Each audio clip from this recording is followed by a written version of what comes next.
Hello, good afternoon. This is Cassandra the Oracle, and I have a guided meditation for you today with the Egyptian god Anubis. So, for today, Anubis said he wanted to talk about the concept of deceit. So, as usual, I'm not sure exactly where he'll be taking us today or the specifics of what we'll be discussing, but you can trust it will be interesting as it always is when we connect with these divine energies. So, to start this, do find a place where you have some quiet. You can relax for a little bit. You can either lie down for this meditation or you can sit up. He says you can also have this on as background noise while you do other things. This is going to be more of a commentary than it is a deep energetic healing or subconscious programming reset as we do with some of the other videos. So, for today, we can start off the session by taking a deep breath in and holding at the top and exhaling. And you can just empty your mind of any treasures or trinkets or distractions or dismays, anything like that that is weighing on you in there, because today we're just going to take a fun little journey, kind of podcast style, with Anubis and hear his thoughts on the concept of deceit. So, okay, so I have Anubis's energy here today is very golden, with warm browns, undertones, and that black. I usually see him as a kind of like a giant dog, like a humanoid dog figure. He is associated with the jackal. So those of you who have studied Egyptian mythology may know him as the jackal-headed god. Um, Yeah, he is smiling me and he's showing me his scales, and he's saying some of you may also recognize him by the scales he is associated with in Egyptian mythology.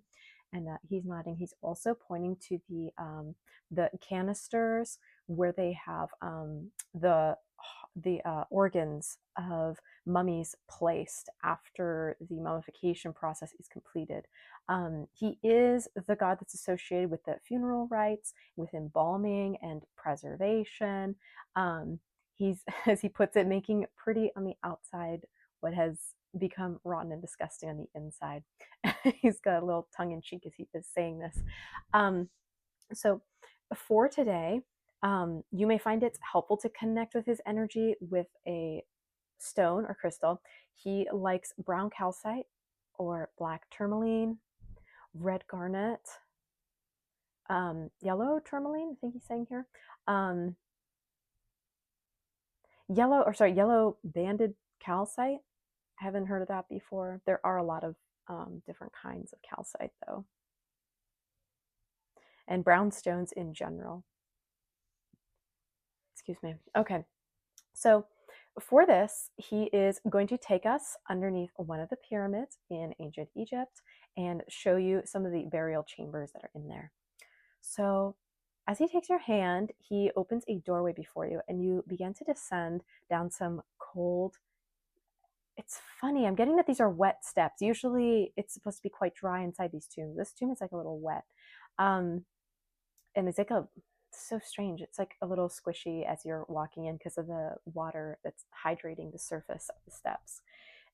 As you're walking down and in, it is cold and cool in the burial air chamber. You feel it kind of wash over you as you start walking down a long, dark hallway. It is dimly lit. You can see there's lots of hieroglyphics on the wall. There's lots of beautiful ornamentation, ornaments, and jewelry. I see a sculpture of the goddess Hathor and like a cow that's representing her in hieroglyphics too. I see the little statue with her kind of smiling. There's quite a lot of Hathor in this area, interestingly. I wonder if the collective that is tuning in to watch this video works with the goddess Hathor, or if they work with other goddesses associated with love and beauty, music, poetry, that sort of thing. Yeah, she feels like a very gentle goddess. At least this aspect of her is quite a gentle goddess. I don't work with her a lot myself currently, but like many gods, she is one I like to get to know a little better at some point. There's just so many. It's always really exciting to meet them, but Only so many hours in the day. So anyway, so Anubis is smiling. He's taking us further in, and we get to the central burial chamber where there is a large stone dais in the center. There's a lot of jewels in this tomb area. There are jewels encrusted on the wall, in scarabs, on the beautiful sarcophagus at the center that contains a mummy. Yeah, I'm seeing reds, greens, blues, carnelians, emeralds, sapphires, lapis lazulis, even some diamonds, gold, bronze. Yeah, very, very jewel encrusted area. So it's made to look quite beautiful. So then Anubis is peeling back so layers of this sarcophagus, and he terms it as peeling back because he's mentioning how it was wet earlier. And so when we're looking at this, normally the dryness of an area helps, of a burial area, helps preserve whatever is there. But in this case, I think the wetness may have caused, I'm hearing some decay or some issues. So he is now he's taking the lid off, and you can see the mummy inside is like quite dry. And then as the moist air makes contact with the mummy, kind of like opens its mouth and gasps, and like, I would describe this as like becomes corrupted is probably the best terminology for this, because it starts decaying at a very rapid rate, and like disintegrating kind of before our eyes. He's not completely gone, but it's getting very run down, looking very quickly. So Anubis says, "Dear soul, like the mummy before you, are some things in your life preserved perfectly until they make contact with the outside world. This is where the concept of deceit comes into play. Because before, the nature of this mummy was true in that it was dry and preserved in this burial chamber, and it did not matter the circumstances which surrounded the mummy, but they were made entirely perfect because they were protected from these circumstances by means of their sarcophagus. Now, regardless of the fact that the rest of the room had been corrupted and wet, this mummy remained dry and preserved. However, in attempting to confront circumstances around us which are wet and infiltrating and parasitic, we too ourselves can find that we become corrupted. We become reflections of what we interact with. And this is not because it is in our nature, but it becomes infiltrated into our nature. So whereas before one might say this mummy was honest, and now one might say this mummy could be deceitful, because we were promised a mummy when we pulled back the layers of the sarcophagus, and yet we do not find a perfectly preserved mummy here. We find something that has been corrupted. But the corruption happens as you gaze upon the item you sought. So it is in life, dear seeker, that when you look for certain things, upon encountering them, you too may find their nature corrupted.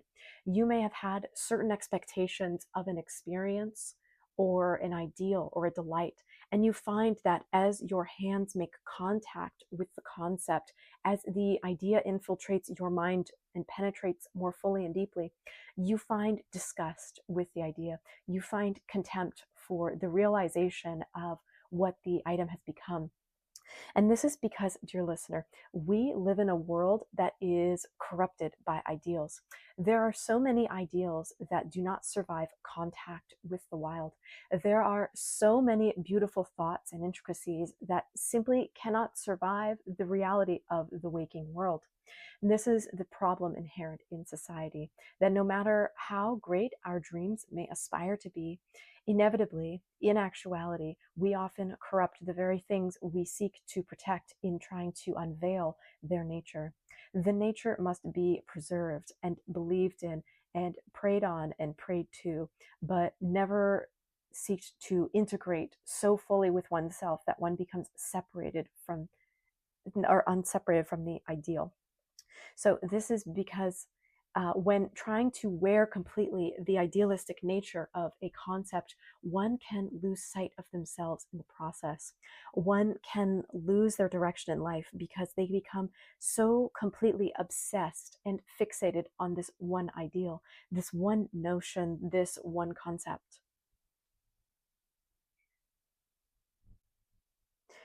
This is funny. I just heard my sink drip. So funny. Sorry. Anyway. So, dear listener, the ideals that you likely seek in your life, you may find yourself disillusioned by. You may find yourself disenchanted by these notions when you come into contact with them, and you feel very much deceived. You say, "Behold, I was promised a good future and a good world, and everywhere that I behold, it is corrupt, it is disgusting, it is vile and defiled. Where is the world that I sought in my dreams? Where is the atmosphere I breathed in my sleep? Where is the light of heaven shining upon us with beautiful and glowing mercy?" But no, it feels as though the very depths of hell have risen up to choke us and drown us in suffering. Now, dear listener, if you ever think these thoughts, I want you to imagine for a moment that you are focused only on yourself. I want you to focus on your ideals. Now, do not chase these ideals such that you become an avatar for these ideals or you only become a reflection of these ideals. But I want these ideals to be points you are able to access in your psyche, deep within your subconscious. I want these ideals to be guiding posts for you in the night as you perform your walk and daily rituals in your human living. I want these things to be a sentence to you. I don't want them to be the entire book you are writing of your life. I want them to be an aspect of you that is reflected in others' view of you, but not the only thing you define yourself by. Because, dear viewer, if you define yourself by this single ideal, you automatically corrupt every other ideal you come into contact with. For many of these ideals that you uphold are in nature conflicting. Those who desire peace are not willing to go to war for what deserves protecting. Those who desire to be vegetarian might be judgmental of animals who eat the flesh of others. Those who desire to reach to the heavens might hate those who aspire to understand the depths of creation, what one might call hell or the underworld. So you can see, dear listener, it is very important for you to embody a diversity of beliefs and opinions and thoughts and wild idealistic dreams because, dear dreamer, in your ideals and your visions and your dreams, you make the world come alive. You make beautiful things all around yourself by believing in a plethora of different imaginations and magical happenings and happenstance. This is impossible if you limit yourself simply to one viewpoint.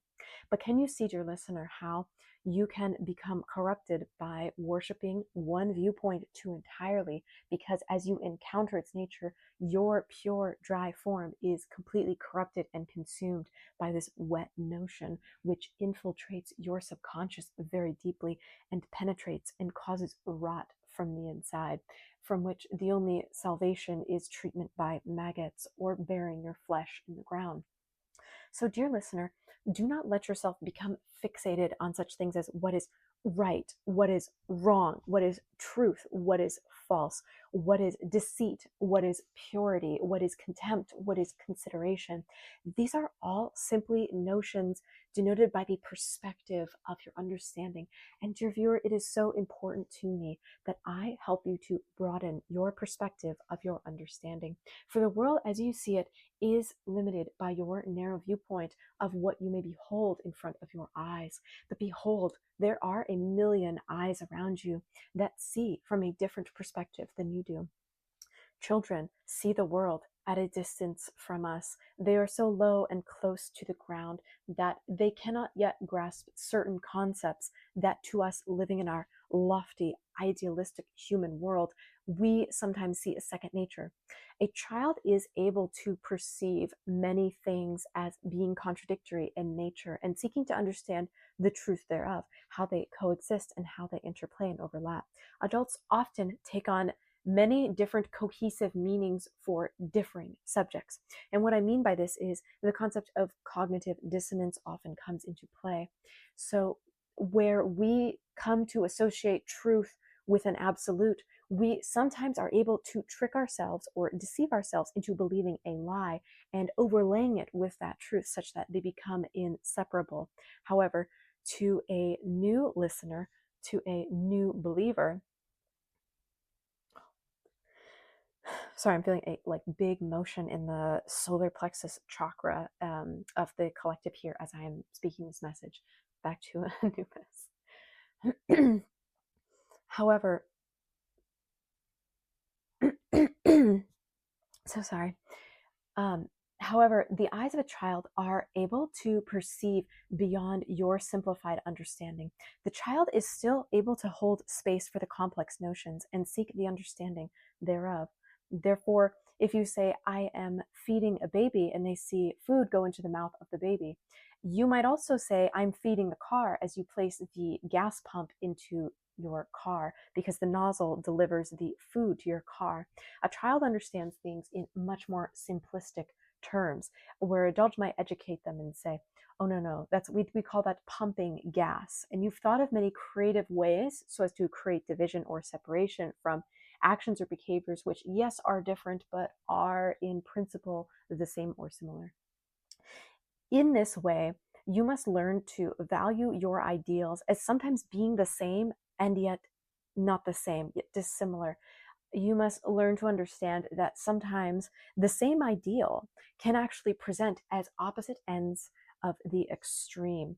So the desire for preservation of life can also look like the desire for preservation of death.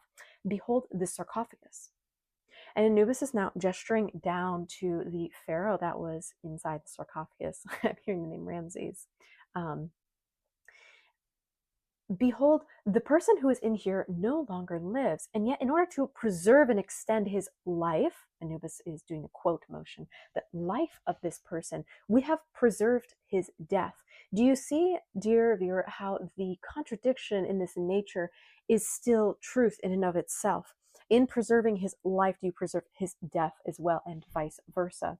And one might also look at it as a hatred of living, such that you would preserve a body like this because you are glorifying a memory which no longer remains intact. Behold, we have taken out many different parts of this individual. We have left only a scrap of what they were, and in fact, they are covered in literal scraps as a mummy. We have preserved something which is no longer human, and yet we celebrate it as something that has transcended, something that is greater than. And at the end of the day, yes, it is a human, but it is still more than this. It is a representation of humanity. Many times humanity seeks to preserve an idea or an ideal, not caring for the changing of shape that happens over the course of this ideal. They simply seek to preserve the nature that it once was and try to present it as glorious and defined and beautiful and opulent. But a new person seeing this who does not understand the history and the context behind this service, behind this appearance, might be horrified at what you present as something great. And so it is possible that two different people can behold the same thing and walk away with different conclusions. One person saying, wow, isn't this marvelous? Isn't this great? And the other person saying, wow, this is horrible. Leave him in the ground. And so, dear listener, I want you to ruminate on this concept of deceit, on the concept of understanding and disillusionment, and understand that what sometimes appears deceitful in nature, such as covering up a dead body in beautiful ornaments and gold and sarcophagi, sometimes that is not deceit or disillusionment. Sometimes that is honesty. If you look at it from a different perspective of saying, this is a man who lived and we glorify that which remains. Learn not to take such a harsh view of the reality around you, assuming that people are lying or tricking or deceiving constantly. More often than not, people are very honest. Their perspective is probably just different than yours, and so they speak their truth. And this is why we use phrasing like their truth and your truth, because it is all correct depending upon the focal point which you focus on, depending upon the perspective which you speak from. So consider this when you ask the question, is this deceitful or is it honest? Because this is a very difficult question most of the time to answer. And people are not so simple as to be summed up, generally speaking, as a deceitful person or an honest person. Usually they make actions that are aligned with their goals and intentions. And the actions are only a reflective of the current energies in the moment, whether that is their own energies or the energies of influence from those around them. Oftentimes, humans, as creatures of fear, are motivated by fear in order to preserve something. So whenever you suspect there is deceit around you, recognize also that there may be a presence of fear in something. Um, and so learn to look deeper than simply saying there was a cover up, or there was a lie that was told here. He is not being honest with me. She is not being honest with me. Consider perhaps something deeper at play. Because most people do strive to be honest as much as possible, given the perspective of their truth. So, this is truly a fascinating topic. I would love for you to consider this topic, think about it with me, sit with me, have wine with me, or beer with me, or good food, mead with me. And I would love to discuss the concept further if you are open to expanding your mind more.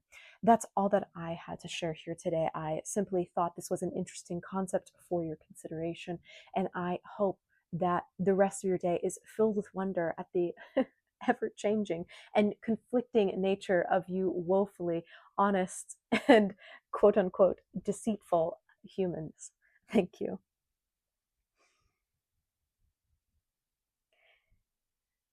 Okay, so that seems to be all the messaging that Anubis had for us today. So I would encourage you to meditate on this topic in particular. It was very interesting for me to listen to. I always find it so fascinating how the gods take a um, an approach to aspects of human nature, and it's often different than the approach I would take. And so listening to them really helps me to expand my own horizons and my own understanding and develop a lot of compassion for how people think. um, anyway, if this resonated for you, you found it interesting, if you'd like to see more videos like this where I share kind of some of the God's opinions on certain topics, please feel free to leave a comment below. If there is a particular concept or topic you would like discussed in the future, you can also leave that in the comments below, and I will ask if anyone wants to talk about it. All right, I will catch you guys later. Bye.